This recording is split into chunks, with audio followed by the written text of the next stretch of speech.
This is the last time this year. So let me hear you. Good and loud. All right, Gary. On one. On two. On three. Take me out to the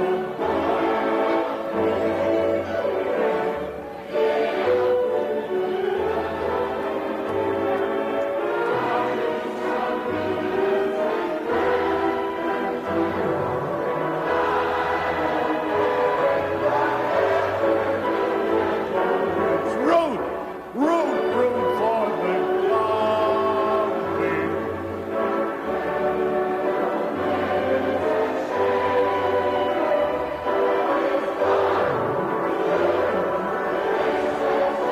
At the old ball game. Hey!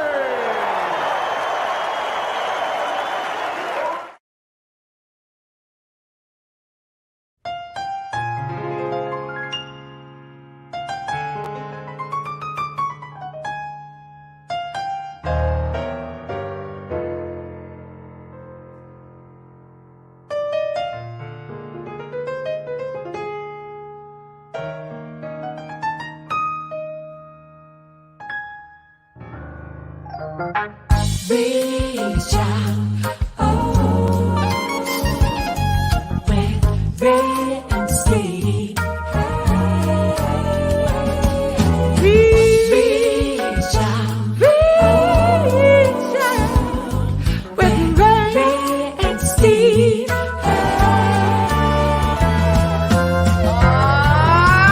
Take me out to the ball game. Take me out to the car.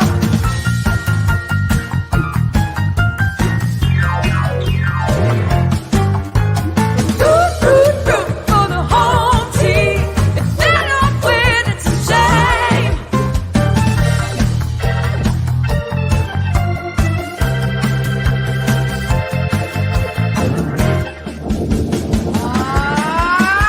Play ball.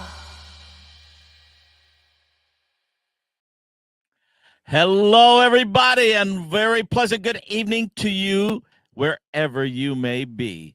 Welcome to Reach Out with Ray and Steve. And of course, you know by now, if you've watched us at all, that this is the show. This is the very unique show where the East meets the West, and we go through the center of the country too, as well. And then the Yankees meet the Dodgers. Baseball meets music. We all come together for our community. All right, everybody, let's bring on our illustrious hosts. And that, of course, would be Ray and Steve. Come on in, gents. Hey, Robby. Hello, Robby. Hey, Ray, you're at Yankee Stadium, or right outside the original stadium there, right? I am at the original site of the old Yankee Stadium, the house that Ruth built, Oh, yeah. and the house where Lou Gehrig gave his famous speech. Today, I consider myself the luckiest man on the face of the earth, and a place where I always dreamed that Frankie Valli and the Four Seasons would have done that major concert, and I did go to Robby with it, and it just didn't happen. Why, Robby? Why didn't we get Frankie? Well, hey, buddy, as I look at that field now, why don't we put up a stage right in front of that backstop there and do it out there and put seats out there? But Robby, why do you think it didn't happen? We had Billy Joel here, and it was my dream to have you and Frankie and the boys here. Why couldn't we get it done? I don't know. I can't look back. As Satchel Paige would say, don't look back. Something might be gaining on you. Yeah, you're right. You're right. And my dreams, they always stay there. You know me by now, Robby. But That Ray, since stadium. you're there, put Go up some ahead. chairs and seats, and we'll get it done. We'll get Frankie Valli and Robby and the boys to perform out there. Yeah, just for me. Okay, good. Yeah. Well, gentlemen, this is Reach Out with Ray and Steve and Robby. We're here every Monday night from 7 to 8 p.m. And Robby, you said it best. It's where East meets West, but we make a pit stop in Chicago, don't we, sometimes? No, we make a pit stop in Litchfield, and I made a pit stop in Litchfield, Illinois, my hometown. I was just there Thursday and Friday. I flew into town on Thursday, and then I flew home on Friday, And so I was there for 24 hours. But in that time, I got a chance to see my mom. I got a chance to see my wife, who is visiting family back there. I got a chance to see a lot of family. And I got a chance to, and I love my hometown. It's 7,000 people, Litchfield, Illinois. And it's right on Route 66 between St. Louis and Chicago. And as a matter of fact, I came from 90-degree weather in California, flew back to Illinois, and I have a little video clip of what it was like when I was in Illinois. Check it out. Are you gonna build a snowman? Hey, it's springtime in Litchfield. Woohoo! It was snowing in Litchfield. All right, that's fun. I didn't see a shovel or gloves or a winter hat, nothing. I know. Well, I didn't expect it. I didn't even take a winter coat back there. That's right. That's right. Well, before we get into the baseball thing. Hold on 1 second. 1 second. Before we move on, I'm standing here with the coach of Graphics Campus High School here in the Bronx. Oh, yeah. And what does it mean, Coach, for you to have your kids playing on the house that Root built? I mean, it's a great privilege. This is something that, the kids, even though they don't know, they only know the new Yankee Stadium, but they know that this is the place where a lot of memories, a lot of championships, a lot of great things happen here. So, you just try to go ahead and pass on some of the memories that I had coming to Yankee Stadium when I was young. It just builds from there. What does it mean to be associated with the Yankees this way? It's a great privilege. It's amazing. They do a lot for the community. They've been here for such a long time. So it's great that they just give back to the kids in the community, and it's something that's really appreciated all the time. Well, good luck today, Coach. I hope you win big. I appreciate it, Ray. Back to you, Steve. Wow, nice job there, Ray. But let's go over the schedule first, because the Mets are 3-1. They took it to the Nationals over the weekend in D.C. They're 3-1. The Dodgers are 1-2 to this stage, and the Yankees are 2-1. What's going on, Robby?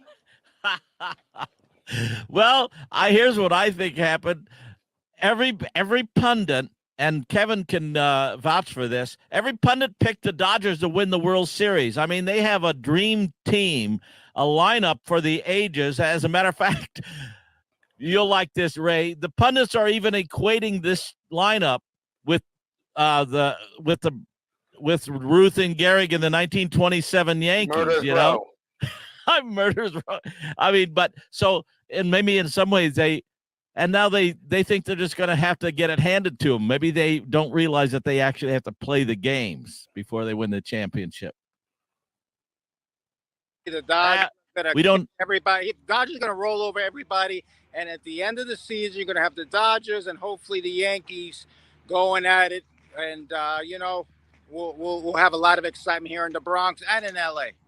But you know what? A great thing happened in Colorado with the Dodgers. Freddie Freeman was first base. Jose Iglesias got his first major league hit, but he also lost his father a few days ago. When he got that hit, I mean, he broke down in tears at first base. And I think we have a picture because Freddie Freeman consoled him right then and there. It was a magical moment, and sometimes the sport of baseball goes beyond that, the human element. Ain't that right, Robby? Absolutely, and this was a great moment. And you're right.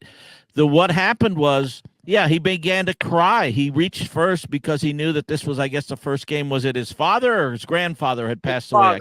His father. And so, and he started to cry, and Freddie Freeman, who is a class act all the way, talked to him about it, and he told Freddie what was going on, and he gave him a hug, and it was just a magical moment. And I'll tell you what, I want to give kudos to the Dodgers on one respect, and this is not just my normal Dodger hype, For Andrew Friedman, the general manager or the president of baseball operations, one of the things when he goes after a player, they not only go after the baseball ability, but they go after the character of the individual. That's so important before they sign somebody. Mookie Betts is a great example, and Freddie Freeman is another great example. Absolutely. That's right.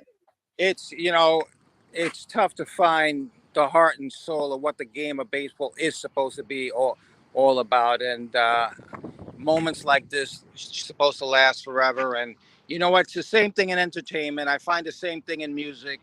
Robbie Robinson. Hey, when my mom died, and it was the hardest time of my life, and we always have that picture of Robbie and Frankie praying for my mom, and I will never forget that. And so thank you, Robbie, for that. Hey, I want to jump back to that field behind you for a second.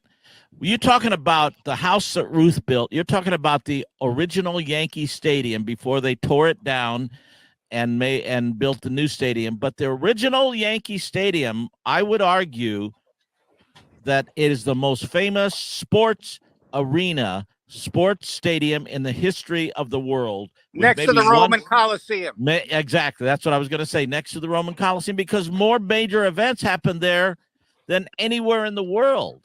That's right. Amazing. That's right. That's right. And you brought up Class Act earlier. Last week we talked about Albert Pujols, and he made his return back to St. Louis. Let's check out a video clip of him returning to St. Louis this weekend. You see it there. There's no running through all different kinds of signs with the man on second. Takes that. Oh, yeah. Completely out. Yeah, I think it definitely. I mean, you and I have been talking about this for, I don't know, about 10 years or so, I think, when we first started talking about why don't they do something like that, because of the technology nowadays. A great moment, right, Robbie? Yeah, absolutely. My sister was at that game, actually. Oh, okay. Albert returning to Pujols is magical. He only needs 21 home runs to join the 700 club.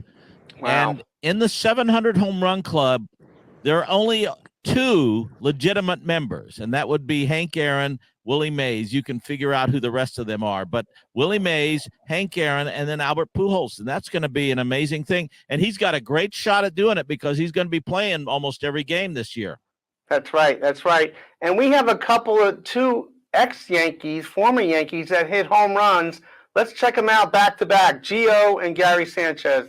Let's see what they did in Minnesota this weekend. 1-0 to Urshela.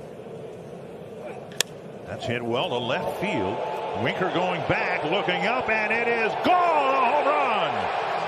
Gio Urshela. It's the Twins' first home run of the year.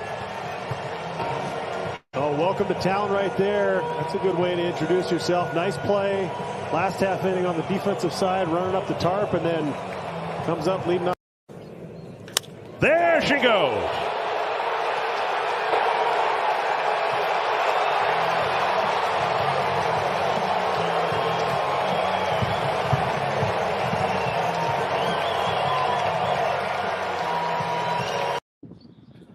What do you think, Ray? That's cool. You talk about character. You talk about character, and especially Gio. What he is full of character, and we've had him on this show many times. And as you really would attest, Ray, Gio Urshela is one of the class acts in the game. Well, one of my, that I can say that in 49 years, he's one of my all-time favorites. That's saying a lot. That is saying a lot. Wow. And let me just say, we're standing, and back of me, you see the bat. Okay, that structure has been up here since years. And, really? I never saw that before. And through the years, whenever you were going to meet somebody at Yankee Stadium, you always say, we meet at the bat. I've been doing that for 40 years, meeting at the bat over there. So it's really a legendary part of Yankee Stadium history. And that's where I used to meet Squeegee and beat the heck out of him. There we go. There we go. Yeah, I know he still has some bruises, I think, doesn't he? You better believe it. But Ray, last night you were at Chaz's show on Long Island, and it was more about not about his show, but what went beyond before, during, and after the show. Share a little bit with our viewers out there. Well, Chaz Palminteri has been a wonderful individual from the standpoint of every time a police officer has been killed in the line of duty or whatever, he's always seems to be there. And we lost a gentleman last year, Officer Elmio, and Vincent. We used to call him Vinny. He worked with my son, John, and Chaz was there to console the family, to help. And last night he dedicated his show to that family, to Vinny's family. And as a matter of fact, after the show, he even brought my son out on stage, and my son actually was made this weekend. Was promoted to sergeant, so Chaz will be the first person to call him Sarge. Wow. How cool Wow. is that? That is a blessing. That's a blessing. What a magical night that was. Wonderful night. Wonderful night. So, Robby, this is a very religious week and an important week for Christians all around the world. Talk about how important it is. Easter's coming up, and I know you do a lot of work in the church. If you could share with our viewers a little bit about that. Yes. Well, at my church, which is Trinity Lutheran Church in Simi Valley, California. By the way, our church services are streamed live at 9 a.m. on Sunday mornings every week, and anybody can go watch those services on YouTube or Facebook. You just go to Trinity Lutheran churchsimi.com, or else go on my website, RobbyRobinsonMusic.com, and you can find any of that stuff. But so to answer your question, yes, Easter is definitely the biggest and most important Christian holiday that there is in our whole Christian church. Of course, Christmas and Easter, but Easter is probably the most important of all, because that's what defines what Christianity is all about, and that's that Jesus Christ went to the cross to die for the sins of the world. He was resurrected, rose again, and on that third day he was resurrected, rose again, and that, of course, is glorious Easter Sunday morning, and that's what we celebrate that as Christians around the world, that he is risen.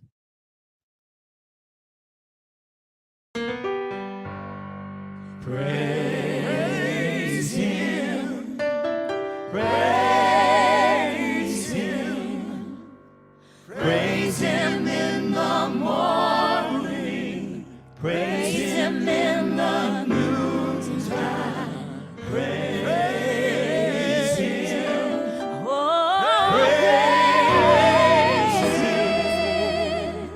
praise him when the sun goes down.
Any predictions for this season? Yeah, we're just going to take it one game at a time.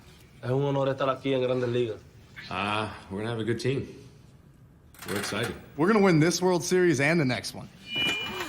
Oh, y la próxima. Supongo que nos veremos en octubre. 28 World Series championship sounds pretty nice, doesn't it? How many were you a part of? I remember winning my first ring. I only got room for 9 more. 0.0 ERA. Nice. Sabes que no eres un superhéroe de verdad. I'm going to hit 50 home runs this year. I'm going to hit 60, 70, 71, 72. 73, 74, 75. I'm going to hit 80 home runs. No, we can't do that. We can't do that. Postseason. Postemporada. MVP. MVP, huh? Dynasty. I feel sorry for the baseball. Mike, anything you want to say? Just let the kids play.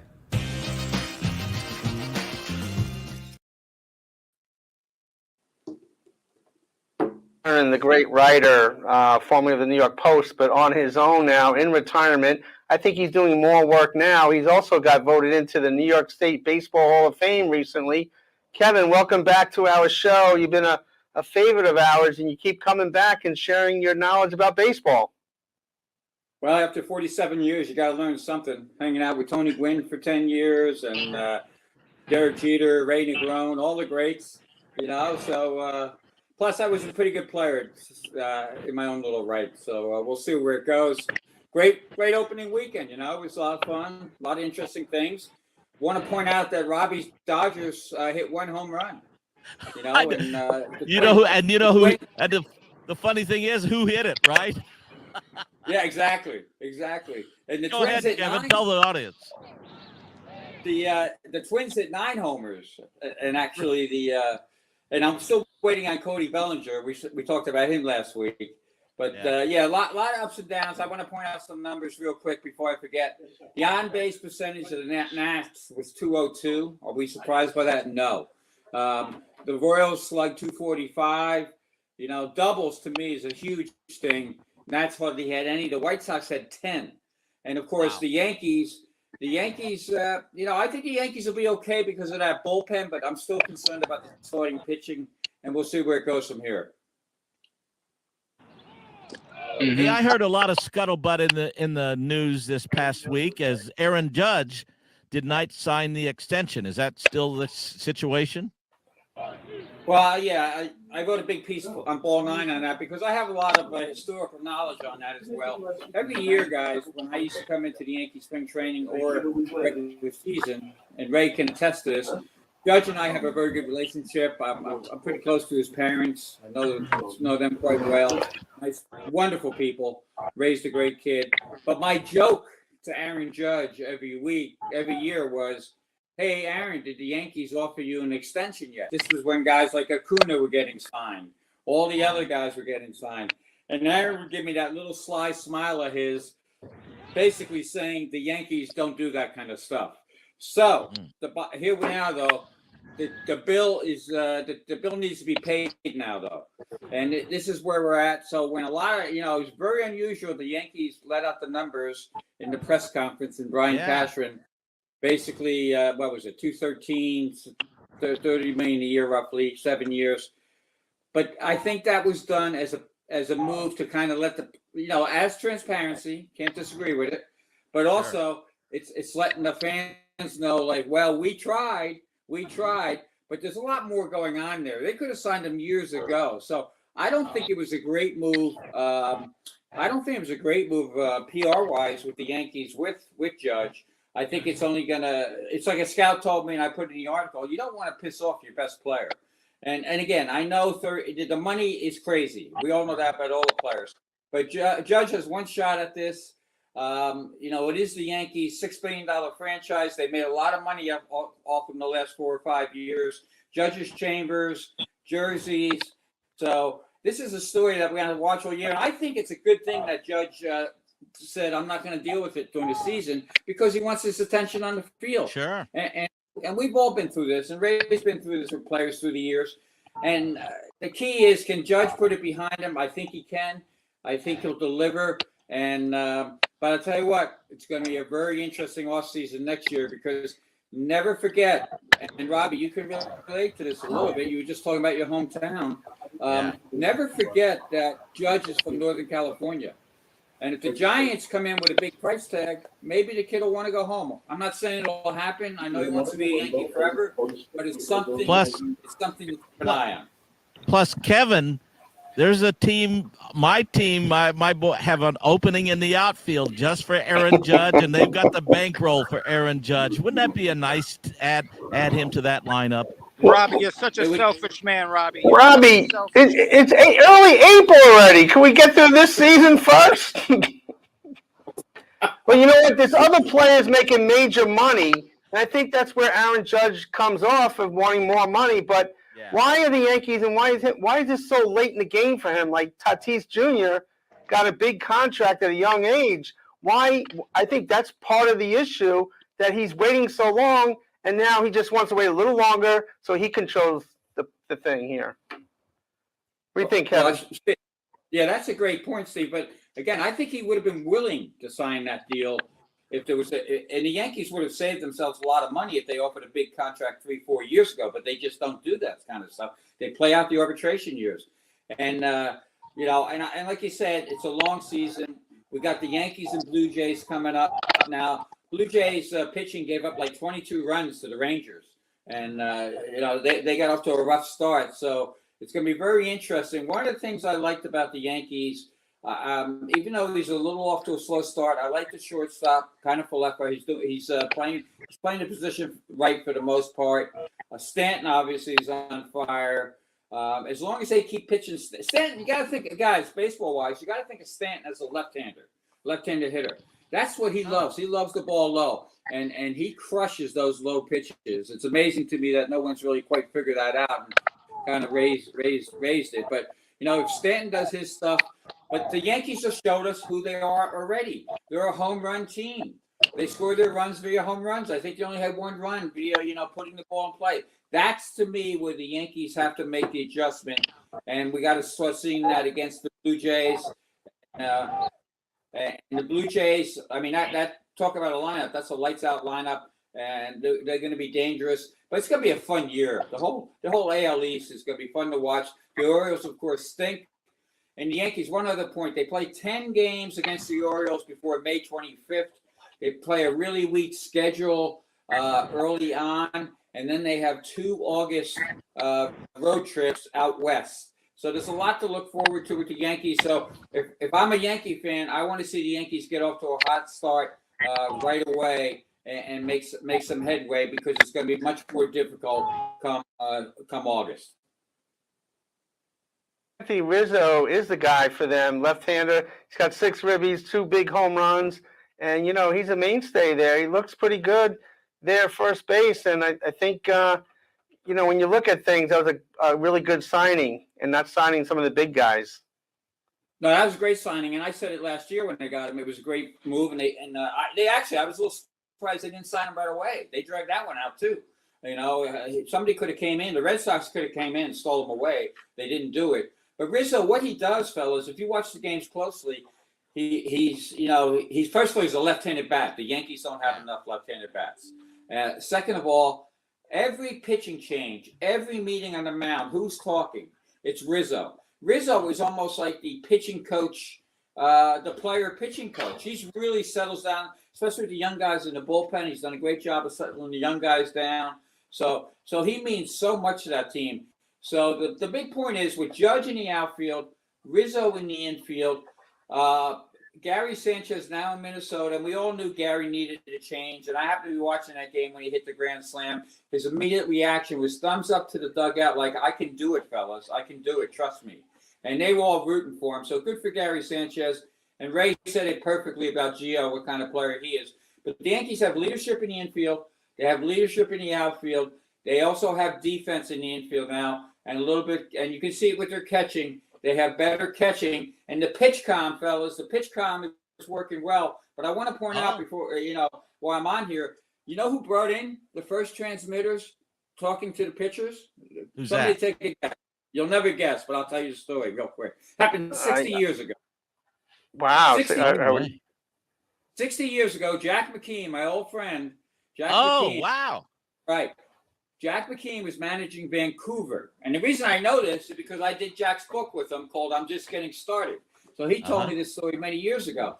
1962, he had a little transmitter sewn into the pocket, an inside jersey pocket of the pitchers, and he was verbalizing from the dugout what pitch to throw, when to pick off a runner, what to do, and he had it all okay. But he wasn't cheating. He had it okay by the league.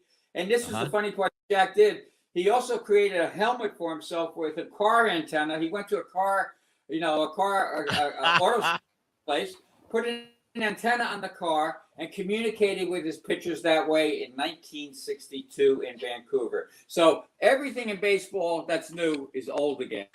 Wow. How cool Now, is now that? listen, while I have you guys here, Mariel Checo, who pitched for the Yankees, is a pitching coach here at Hunter High School. And so he's playing against the other team out there right now, Graphic Campus High School. And just a quick hello to the fans. Hello, fans. I hope you guys doing well. Well, and there's Kevin Kern. And Kevin, you're the one that got him out of the game. You gave him a bad scouting report. No, he knows what. Hey, you know what? If you're pitching coach now with these kids, you're going to help so many lives. That's what's important. And God bless you. Yeah. It's always my pleasure to give back to the community. I learned from this guy right here. This guy's like a dad to me, so I'm following his footprints. Well, And there must be some ghosts on that field that you're playing on where the old Yankees you'd play, huh? Oh yeah, I would love to see that, but there is a vibe, there's something like that. There's a feeling here that you get, and just being here. So yeah, I keep you posted on that. Yeah, see if there's anybody comes out of the cornfield there. All right, he's got to There we win go. today, but we got to give him some good luck. There we go. Gentlemen, Friday is Jackie Robinson Day. Talk about Jackie Robinson and why Major League Baseball really hits a home run when they celebrate him year after year. I'll jump in real quick because I think it's a great connection this year. And, you guys have listened to me enough that I love to talk about connections in the game as much as the game itself. I think it's a great year this year for Jackie Robinson because Gil Hodges is getting into the Hall of Fame as well. And Gil Hodges was Jackie's first baseman. And Vin Scully told me the story about a year ago when I did a story on Gil and Jackie. He said people didn't realize it, but Gil was the guy who protected Jackie. When Jackie couldn't fight back those first couple of years, it was Gil who was as strong as an ox, would run down to second base if there was a tough player, a scramble, and maybe a fight. He would pick guys off the pile by one hand, throw them. And also, Vin told me a story about in St. Louis, there was a foul pop, and Gil and Jackie both ran for the ball. It was in front of the dugout. All of a sudden, a whiskey bottle came flying out of the stands, nearly hit Jackie. So what did Gil do? Gil at that moment put his arm around Jackie, walked back to second base, and kind of calmed it all down. So that Jackie Robinson's story is phenomenal. But I think the fact that Gil is going in the Hall of Fame this year makes it even better. Wow. I know my Dodger history, but I had never heard that story, Kevin. That's fascinating. And so many, of course, Pee Wee Reese. Vin Scully, you know how that goes. So. Oh, Vin Scully. Hey, well, we're talking about Jackie Robinson, but Vin Scully, I've heard stories of him talk about him ice skating with Jackie Robinson when Jackie was a young player, and Vin was going to go ice skating, and Jackie saw him put with his ice skates. He says, "Hey, can I go with you?" And so so Vinny said, "Yeah, sure." So they went up to upstate New York or wherever they went to go ice skating, and they're getting on the ice, and Jackie's wobbling all over the place. And Vin said, "Have you ever ice skated before?" He says, "No." He says, "But I want to race you." He said, I knew that he was a great athlete, but he had never been on ice skates, and Vin had been an ice skater for a long time, and there was no way that that anybody who on their first time on skates could beat him, But he said that's the way That's the kind of competitor that Jackie Robinson was. He wanted to take it to the nth degree, and that's what he did. And, of course, he had a pretty good career, I think, for the Dodgers. Yeah, and the 42 this year, I don't know if you know, but the 42 is going to be in Dodger blue on every uniform. So, oh, wow. There we go. And one other point about numbers, which I think is great, because I've been long campaigning for this gentleman. He was one of my favorites growing up, Roberto Clemente. You'll notice that some players are wearing the 21 on the back of their cap this year. Those are recipients of the Roberto Clemente Award. They only get to wear that. So these are the little things. You know, I get on baseball when they do so many things wrong, but when they do something right, I want to make sure to point it out. Well, I want to make the point, and I know that all of the listeners should probably know this, and that is the fact that Jackie Robinson not only broke the color barrier for baseball, but he changed the world. I mean, I'm talking about the world, even beyond the United States, because what he did transcended baseball to a degree that it just opened up so many doors for all the African Americans, and then, as you mentioned, Kevin, Roberto Clemente opened the door for all the Latin players. Now, can you imagine baseball today? Take out all the Latin players. That's got to be 50% of the players. Yeah, that's a great point. And those guys, you know, they did it all for that. And also Roberto, you know, what he did for Bagua when the plane went down. So it's, you know, I think that's the great thing. And I think see it all the time. And I know Ray brings it in all the time, but these players, look at Gio. Ray, did you tell people what Gio's going to do this year with the Yankees? It's not a Yankee anymore. But what's he going to do when the Twins come to the Bronx?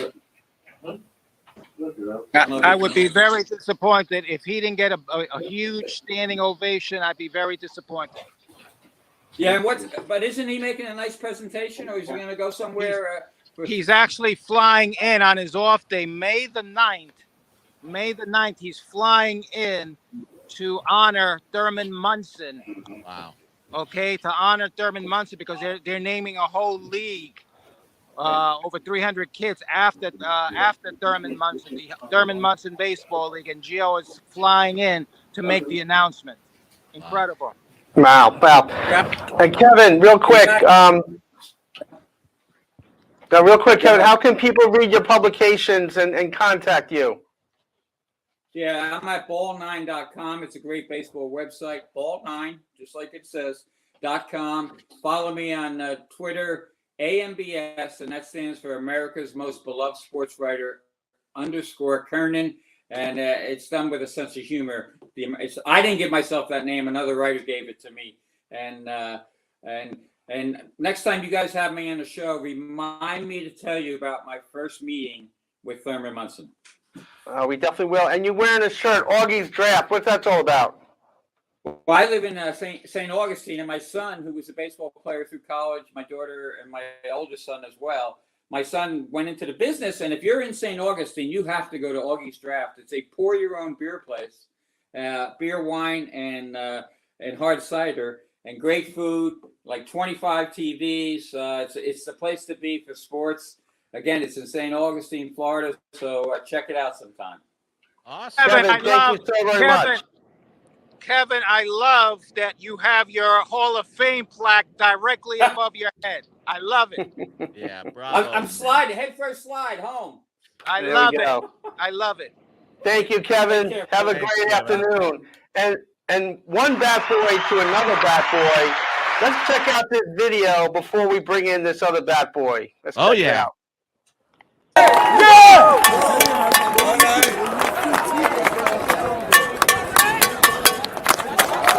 go! This is feel good to be back home, baby. Vamos! It's Friday, baby!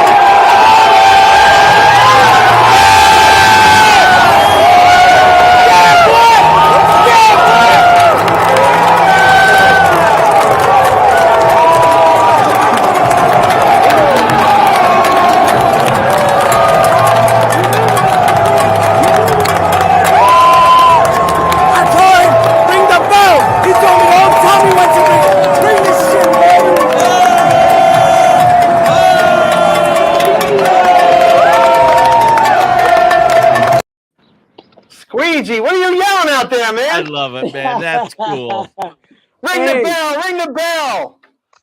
Hey, man. How you guys doing, Ray? Steve, Welcome, and Luigi Robbie Robinson? Squeegee. I love you guys. Hey, that's as good as me eating this right now that I had for Ray. I was going to bring it for him to lunch. Oh, there we go. Wow. Thank you guys for that video, man. The Bleacher Creatures, let me tell you something. They are the 10th man. They deserve a contract extension. They are the ones that get it going. And that day, I think Steinbrenner was with us. Opening day. You could feel the love. Different cultures. You got to see it, Steve, firsthand, that these guys give it their all, just like they're putting on the uniform. Yeah, but you know what, isn't it? It's great that baseball is back, isn't it? And you could just see that right there.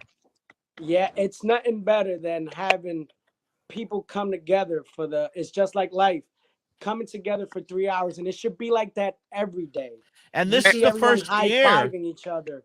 Amen, brother. Cheering This is on the for their first favorite players and just wanting to win and see their team win. And this is the first year now. Don't forget, last year we started the season still with a lot of different, masks and all this kind of stuff, and it evolved later. And the year before, of course, the 2020 season was a whole different kind of thing. So this is the first year that we've started out since 2019. So it's really cool to get it all back. As a matter of fact, that makes me want. I had total strangers, Robbie, that I didn't even know, besides the Bleacher Creatures, high-fiving me, saying, "I love you, man. I love you." That's what it's all when about, the Yankees man. win. And if the world could be like that all the time, every day, this world would be a better place. And I think the Yankees and the Bleacher Creatures do that. There we go. Very good. Right on cue. But Squeegee, just like Ray, you're an author, and you were touched with history. Tell everybody, we're going to show a little video. We've shown this before, but in case you're new to this show, let's check out David Cohn's perfect game, and you tell us a brief story how that unfolded. Popped up and playable. Gracious. A perfect save by David Cohn.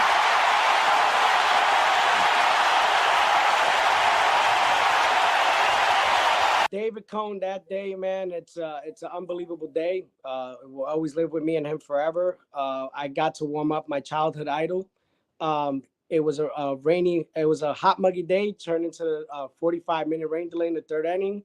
I got to warm him. David Cohn, who's like a very proactive type of individual, was looking for his catcher because he wanted to get going. And he didn't find his catcher, and he saw Squeegee. And he said, you know what? You're going to warm me up. And if Squeegee wasn't there, Coney would not have been ready to take off for the fourth and fifth. Wow.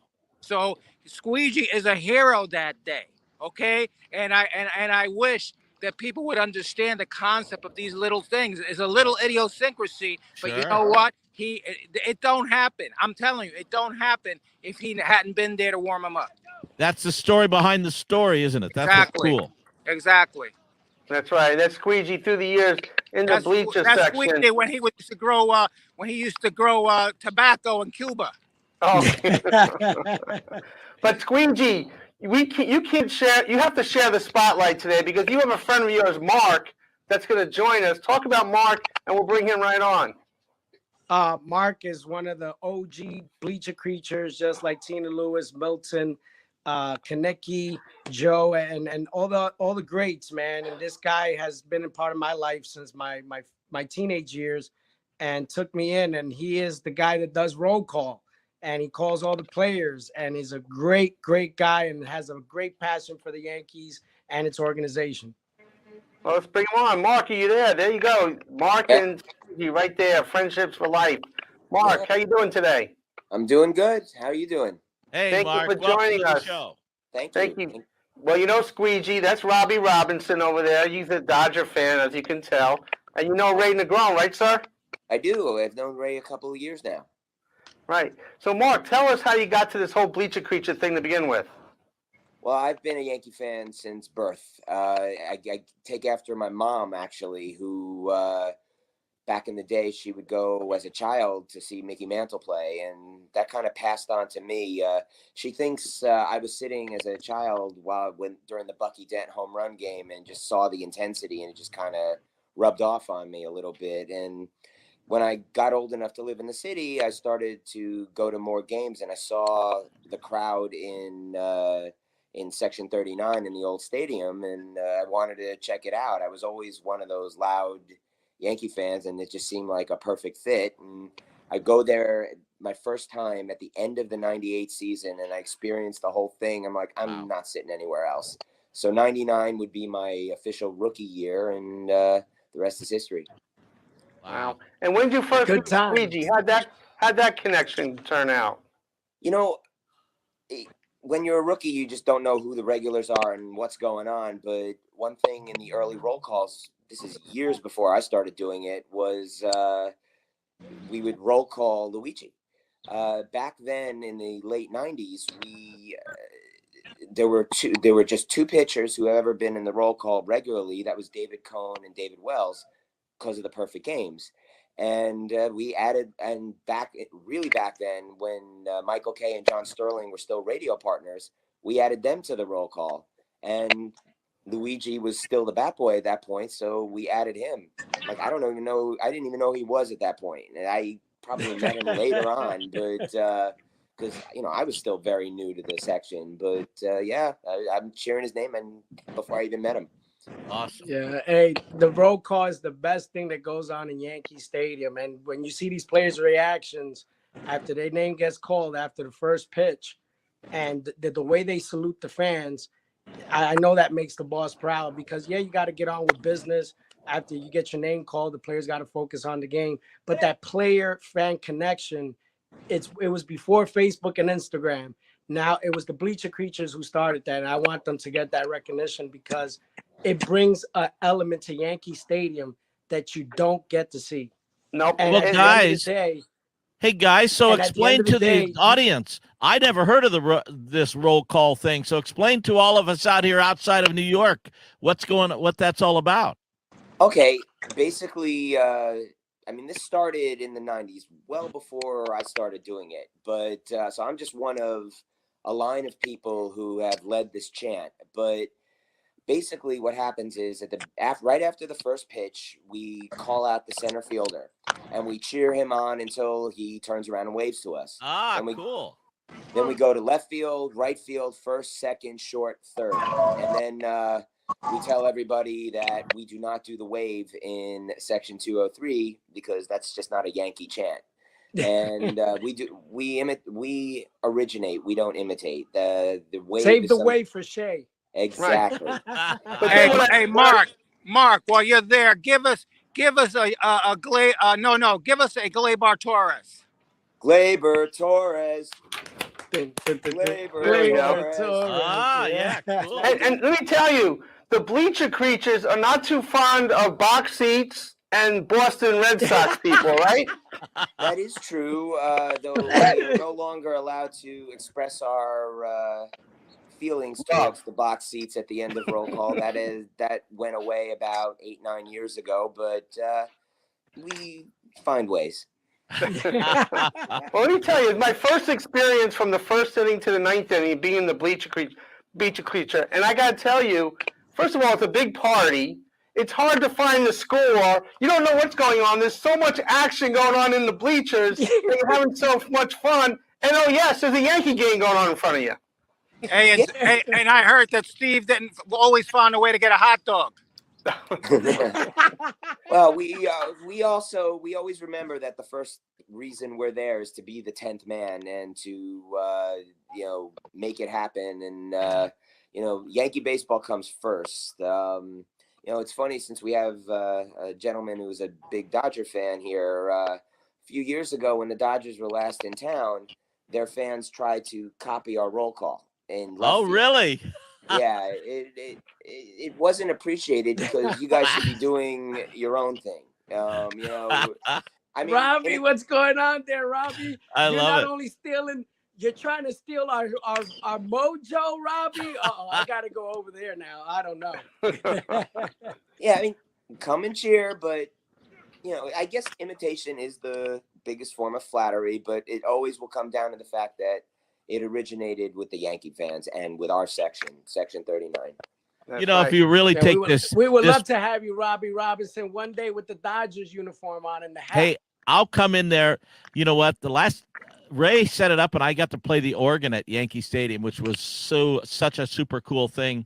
And I was actually wearing a Yankee hat out of tribute and respect because that was the only thing to do. That's the only way that I could sneak you in there. I know. But I'll tell you what, the Dodgers and Yankees, before all of our time, if you go back to the 40s and the 50s, that was the ultimate rivalry in baseball, if not in all sports, because they played in the World Series, all those, and they were all in New York. You know, can you imagine? So I just love this. And I love that we're having more interleague play, too. And so hopefully we'll get – and now I think every team is going to play every team this year, as opposed to in the new schedule. If you come into New York, we'll do a Robbie Robinson roll call change. Okay, man. There we go. And on opening day, you know, the Yankees won 11 innings. It was a great game. The weather was great, but there was one Red Sox fan sitting in the bleachers. Oh, man. And you guys had a special chant for him, but we're not going to do that tonight. Yeah. I felt bad for that guy because he was a young kid. I think he was traumatized, you know. But anyway, what are you going to do? You can't wear a Red Sox jersey in the bleachers. Sounds a little you like cannot casserole. come with enemy territory gear onto the Bleacher Creatures section 203. Why? Because this is our house. That's right. This is our house, our players, and we're gonna win this year with the energy of the Bleacher Creatures. So I hope the organization gives the Bleacher Creatures their contract extension. There you go. There we go. And real quick, because Aaron Judge, I wanted to ask this question to you, Mark. Aaron Judge, he has a connection. All right fielders for the Yankees have that connection with the Bleacher Creatures. Even the opposing teams have a connection with the Bleacher Creatures. But do you think Aaron Judge is going to stay a Yankee, Mark? Well, look, I mean, I hope so. I feel that the offer that they made was very fair based on his career and his injury history and his numbers. I read somewhere that based on his stats and his age and other players, he's worth $26 million, and they offered $30.5. So I think they did a very good job, and they treated him right. And he's just got to remember Robinson Cano. The Yankees offered him 7 years, and he wanted 10. He went to Seattle. He went for the last penny, and you know it's his right. He earned that, but he became irrelevant when he went to Seattle. And you come to New York, you get the endorsements, you win here, you are immortal.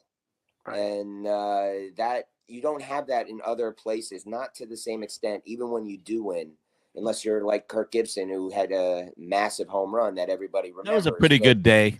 Yeah, pretty good day. Yeah, no, it was. But doing it in New York, I've spoken to former players who we're only here a short time. It's different. You know, you could be the 25th man on the roster and you'll be remembered 30 years later if you're on a World Series team.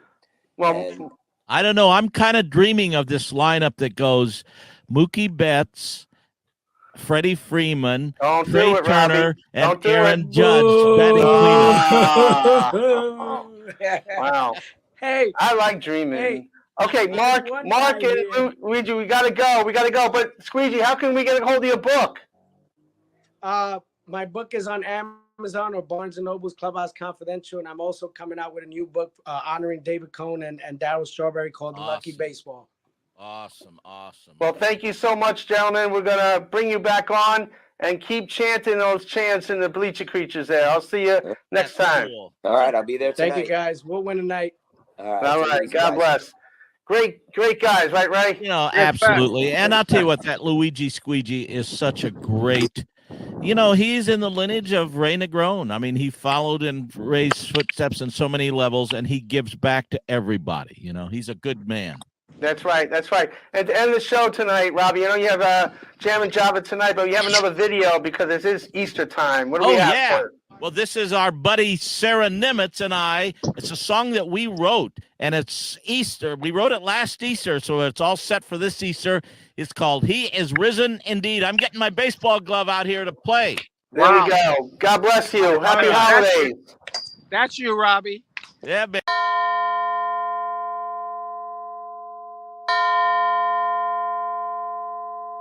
for